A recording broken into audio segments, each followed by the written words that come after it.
What's up, guys, and welcome back to Planet Coaster. If you're enjoying this series, make sure to leave a like on the video. It would be greatly appreciated. We're starting today out on a bit of a bummer because I had already been recording this episode for about an hour when I realized that my microphone wasn't even working. And I have to be to the airport in less than an hour. So this will probably be the shortest episode that I ever produce. But we've been making it work lately, and dang it, we're going to have to make it work again today. So real quick, let me try to get you guys caught up to speed with everything that happened while I was muted. So we need more flat rides in the western zone of the park, right? That's not really a surprise. We only have the one, unless you count Quick Draw, but that's technically a track ride. So all we have is the sundial right now. So I've been researching rides like crazy. We've got 2 more rides here that can be revealed. That one probably wouldn't really match the theme, and the Screaminator definitely not. So let's start 2 more of these. But the only thing that I'm worried about with these flat rides is picking ones that actually fit the theme of the area, right? We have Sundial, which totally fits the theme. Quick Draw, abso-freaking-lutely. It's like it was made for the Western Zone. And then our coasters, of course, those are very, very well-themed also. But the rides that we've researched thus far, none of them are really doing it for me. Hammer Time, or rather Hammer Swing, this guy right here, that could work. That one has potential. But we're just going to have to keep trucking through this research until we find some other rides that really, really fit that theme. I'd like to add 2 flat rides, 2 additional flat rides today. I think that would be just about perfect. Another thing that I was focused on was training our mechanics. I also added a 3rd mechanic to the Western Zone, knowing that we were going to be adding 2 more flat rides. And I think they just need to be trained up. 1 mo again will increase their pay. And then once they're at, we'll say 4 stars for their training level, then we'll go through and do all the rest so they're completely maxed out. We're probably going to have to pay these dudes and dudettes like 200 bones, but it is what it is. Another thing is we've reopened the Undertaker restaurant, and it's actually making a profit. Pretty crazy. Honestly, in hindsight, we probably should have just done like 16 tables for no particular reason, of course. But I decided to open that thing up because we had a restaurant challenge. This is actually a new challenge. Have 30 people visit your restaurant for 2 months in a row. The last one was like 26 or 28, and we did that one no problem. So this one also shouldn't be an issue. And I think we claimed 4 other challenges as well because we were down pretty bad financially. Now we're actually looking pretty good. Up nearly 6 G's now. Not too shabby. Oh, this is big. Yeah, I probably should have led with this. After the previous episode, I stayed on here for 2, maybe 3 more hours just working on the outside of the bone breaker because I started to build this like mineshaft-esque scaffolding around parts of the track, and I just wasn't happy with the way that it was turning out. So I realized why it looks so weird to me is because the track wasn't being supported by this scaffolding. And it definitely should, right? So now that we have these kind of angled braces, angled beams under there, it's giving the illusion that the track's being supported by the scaffolding, but it's actually not. It was pretty easy to just remove the track supports around there and add those braces, so kind of wish I would have just done that initially. We also added the same thing over here just to the top side, and then down here right underneath that, we still have the track supports. I didn't think it was super necessary for that lower portion. But this thing looks so much better now, and we've got this super sick bone breaker sign now on the top of the mountain, actually made from bones. They're not real bones, but you get it, right? It does kind of look a little piratey. Not necessarily a Wild West type sign, but dude, the name of the ride is the Bone Breaker. We had to make it out of bones. It just made the most sense. But wait until you guys see this thing at night. It's nice. I mean, real nice. We've got some extra lights up there. I did try to match the light color as best I could, but I decided to keep it a little bit darker on purpose because if we go a little ways away here, it just kind of makes it stand out a little bit more. I'm going to be quiet for a minute so we can ride this thing. Wait, that's losing a lot of money. That's a big yikes. I want to ride this thing with you guys at night. So we'll get our torch on. We'll wait for the ride to exit the station. Feel free to let me know what you guys think of it down in the comments.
Right? Not bad. I always kind of hate when you're in the ride POV and the guests keep putting their hands in front of their face, completely obstructing the view of the ride, but that's okay. I think you guys probably got the gist of it. Why do we have 10 notifications? Oh, challenges. It's actually not ride breakdowns for once. $1,100 more dollars. Thank you so much. That's probably like the 6th or 7th challenge that we've been able to complete today, which is awesome. Another thing that I hadn't mentioned yet is instead of just having this main path sort of end like almost right in front of this church building here, or schoolhouse, whatever it's supposed to be, I decided to bring it around so the guests could get closer to this beautiful, beautiful mineshaft entrance themed area that I did not create. This was a download from the Steam Workshop, so whoever made this, thank you. You did a much better job than I could have ever done. But what that's done is given us so much more area to put our gondola or train or whatever sort of transport ride we're going to end up doing later. Also, more flat ride space. So that's cool. We still have this tiny little plot of land over here. If we end up going with a flat ride that's small enough, we'll utilize it. Otherwise, I don't know what the heck we're going to do over there. We might just fill that in with some additional scenery and just try to make it look as good as we can. Sundial has now broken down. Let me check in on our mechanics. June 6th. Okay, we've got to wait a little while until the new guy is ready to be trained up to level 4. Then we'll go through and train them all up to level 5. While we're waiting for our other ride research to complete, I'm going to go through real quick. Oh, this got a lot lower, dude. It was in the 1100s before. So I'll break out the old calculator. We're going to take 1057 divided by 35 to get a ticket price of $30 now and 20 cents. And we'll just make our rounds, do what we do, make sure everything is priced accordingly. 1182 divided by 35, 33.77. That one's good to go. The price doesn't seem to drop on Quick Draw like ever. That must just be a track ride thing, or it's new enough to where the prestige isn't going to go down like all these other rides have been. That should be $20.68. You guys know the deal. You know how we do things. We just take the prestige, we divide it by 35. Why, you might ask? I actually don't know. When I first started my initial Planet Coaster series, that's somebody, I don't remember who it was, but somebody had commented and said, if you leave your entrance price free, take your ride's prestige and divide it by 35. That's like the sweet spot. And that's what I've been doing ever since, and it's always worked for me. I feel like I'm forgetting to touch on some stuff that I did during the hour I spent while being muted, but what do, right? It happens sometimes, though it hasn't happened to me in quite a while. Let's reveal our next round of research. The Hellion Ring probably doesn't really fit our theme for the Western Zone. Bump and Derby doesn't either, but man, bumper cars are kind of sick. They do be kind of rad, though. Let's go 1,500 bucks a month on maybe the last researchable ride. Okay, so we're going to have to kind of get creative then with our ride selection. Like I said, hammer swing could work. I don't see that not fitting in with the theme over here. Maybe same thing for this guy? I could have swore there was a ride kind of like the whirly rig, actually, but it looked like a wagon wheel. Maybe I'm just getting it twisted, though. Maybe this is the one I'm thinking of, and it's not a wagon wheel, but a ship's helm, a ship's steering wheel instead. This is too piratey. It's not going to work. Or the ride that I'm thinking of could be this one. So let's fast forward a little bit. Oh, it's June now. Can we... Well, we could train our new guy if we had money. $315. And then we'll have to wait until they rest and probably a few more months to be able to train all the other guys. But it does actually seem like training those mechanics and trying to get them as close as we can to 5 stars or level 5. It does seem like that's helping with our rides breaking down. Also adding the 3rd mechanic to the Western Zone definitely helped. It's a big area. The mechanics have a lot more ground to cover here than they do in the USA portion of the park. This is quite a bit more condensed. I gotta say, though, and let me know what you guys think, I think the Western Zone is way better. Way better than the USA portion of the park. That's just my opinion. It's better themed. It's better decorated. Overall, it's just better, man. After I get back from vacation, which, when you guys see this, I would have just gotten back yesterday. Hopefully I was able to stream. I get back in at, like, noon, and I usually stream around that time. So hopefully I was able to make that happen. But we've got the Star Wheel. Oh, and we have another one. Okay, sweet. Let's let her rip, Tater Chip. But once I get back from vacation, I should hopefully have the proper amount of time required for Planet Coaster recordings, usually like 4 to 6 hours for a good episode for me. Maybe this is going to be the last researchable flat ride. No, it is not. But it's the Charaplane. That's kind of cool. Family fun on the high seas. Can't even think of what ride that would be, but we'll find out here soon enough. Are we ready? August 20th. Almost there. We're almost ready to max these dudes out. With any luck, we'll actually have enough money to get through all of them. Close. We were close. There we go. Hang on. Wait for it. Got it. Okay. They're all maxed out now. Let's bump all of their pay up to 200 schmackaroonies. It's expensive, but we want them to be well paid because we want them to inspect and repair our rides that keep breaking down literally every 5 minutes. Bonebreaker has just broken down again. Glizzy Squad has been empty for a while. No vendor available. Why? Oh, because he was resting in the... That's not a big deal. He was just taking a little snooze. We'll cut him some slack. Something that's kind of crazy to me is the park has been open for 19... Oh, you guys can't see that. Editor Toogii, you want to just, like, slide me over a little bit? There it is. Thank you. The park has been open for 19 years. And it's only this big. You would think after nearly 20 years, right, it would be just massive. But it's been really, really challenging for us to actually get this park up and running. Okay, I only have about 15 more minutes before I need to skedaddle, so we need to get some of these flat rides in ASAP-alapicus. Oh, that's the genie. Does that fit the theme? I'm going to hold off on research because, like I said, we're for sure going to use the Hammer Swing, or rather Hammer Time ride. But does the genie... Oh, it doesn't fit over here. Yeah, it doesn't really fit the theme either. That's okay. That's okay. There are other rides. We're going to wait until we have the 20... What is it? 24? No, 2,200 bucks for Hammer Time. And I think we're going to end up putting this right around here somewhere. And we'll kind of utilize this space for the queue. Maybe we'll be able to leech off of the queue scenery for quick draw. Oh, there we go. We've got it, 2,400 bucks. We're gonna pause things real quick. Wait a minute. Where the heck is the operator for this ride, dude? Oh, okay, right there. So we want to put the exit over here, and we'll probably bring it out right yonder, connected up to the main path.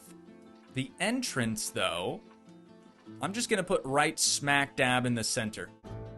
What the heck? Did I really forget to move those benches in that trash can? Okay, well, I will tackle that in just a moment, but first... Whoops. Oh, insufficient funds, huh? We'll have to hit play for a second. And there we go. Got him. Nice. Yeah, let's move those. How's our Q scenery rating looking for this? 100%. All right, yeah, leeching off of quick draw over there. That was the right move. The right call for sure. Now, though, we've got to enable the priority pass. That guy is going to start right yonder and go all the way up to right over here. I guess we can do it like this. We'll change the minimum rider load to, of course, full load. Change this to 120, just because all the other rides are that way. And then high priority for the priority pass entrance. And we have to test it before we can determine if it's gonna be an average reliability or high or low or whatever. Ooh, prestige is very, very bad at the moment. 336.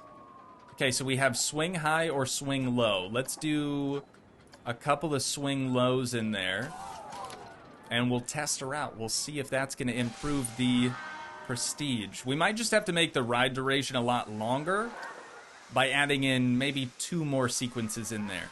I'm not sure if that's better or worse than it was before. Check the prestige. Oh, 506. It's actually a little bit better. Let's add, like I said, 2 more animations to it then. We'll test her out 1 mo again, and we'll see if that is going to improve our prestige. Yeah, so the test ratings are going to be the same every time. The ride duration is slightly longer. I think roughly 50 seconds longer. Prestige now, 759. What if we added 2 more? Made the ride a little bit longer. Then our prestige will definitely be better. Ride duration now is 221 seconds. Oh, it got worse. Okay, so we are going to be removing those 2. And I guess we'll just send it as it was before. 759 divided by 35 will give us an initial ticket price of $21.68. There it is. All right, and just like that, we can open her on up. But we do have to do one more thing, and that is edit our Western work roster to include our new ride. It looks like we've got everything in that selection. I accidentally deleted everything. You don't have to reselect all of them every time, but there we go. Now, when this thing inevitably does break down, our mechanics will actually fix it. Oh, the other thing I wanted to check on, though, is... Oh, that's average. Okay, so we want that to be 10 minutes, right? I think that's what we were doing for all the other ones. If it's high, it's 20. That'll work. That should work. Oh, dude, we don't have an exit. My bad. People are getting on, and we don't even have a way for them to get off. Get our terrain paint. Wow, that is loud. My God. We are really close to the thing, though. There we go. Easy. Wait, why is that grass? Huh? Does the floor drop or something? Oh, it's because I went with the natural path over there. That's kind of cool, though. I guess I didn't realize that you could do a natural path. Is that the same direction? Okay. A natural path for the, like, ride platform. I want to try that again on some of the other ones. Oh, yeah, it doesn't really work there because it's not actually on terrain. But that works, too. Dude, I genuinely never knew that. It's kind of neat. I can't say I would use it all the time, but maybe in an area like this, I suppose it does make a little bit of sense. This thing's got to hurry up, man. I only have like 5 more minutes today. There it is. It is... Oh, the radius. Okay, that is not what I was expecting to see there. Family-friendly classic. Whatever the heck that is, let's get it going. Come on, come on, come on. What do we got? The big wheel. I mean, we could use that. We definitely could use that. On to the next, dude. We just need something else out here that fits the dang theme. I mean, even Hammer Time, which I forgot to rename. Let's do that right quick. There we go, Hammer Time. Even that doesn't really fit the theme necessarily, but it works. What? Where did my path go? Where did my path go, dude? Alright. I know I did this. I'm not crazy. You guys saw it. I definitely did make a path already. I'm sure you can probably tell, but after upgrading or training all of our mechanics, it does not seem to have helped with our rides breaking down.